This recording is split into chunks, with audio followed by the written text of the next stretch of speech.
رسول اللہ صلی اللہ علیہ وسلم نے حضرت سعد بن ابی وقاص، جن کے بارے میں رسول اللہ صلی اللہ علیہ وسلم فرمایا کرتے تھے کہ یہ میرے ماموں ہیں، اور بعض اوقات تعجب کے انداز میں کہا کرتے تھے کہ اس ماموں جیسا کوئی ماموں لا کے تو دکھائے، اور ان سے خطاب کرتے ہوئے اللہ کے رسول نے فرمایا تھا، اے سعد اپنے کھانے کو پاکیزہ کر لے، اپنے کھانے کو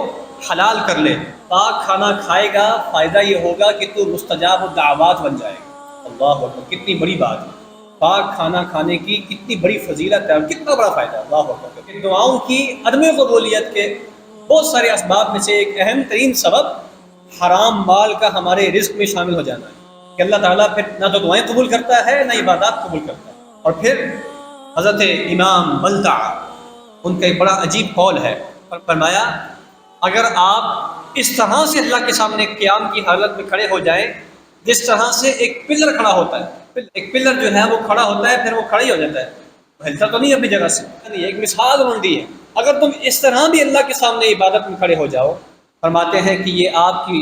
اس طرح کی مشقت والی عبادت بھی آپ کو اس وقت تک فائدہ نہیں دے سکتی جب تک آپ یہ بات دیکھیں کہ آپ کے پیٹ میں کیا جا رہا ہے۔ یہ بڑا اہم ترین معاملہ ہے، حلال کھانا، حرام سے پرہیز کرنا، یہ اس کا اثر ہماری عبادات کے اوپر ہوتا ہے۔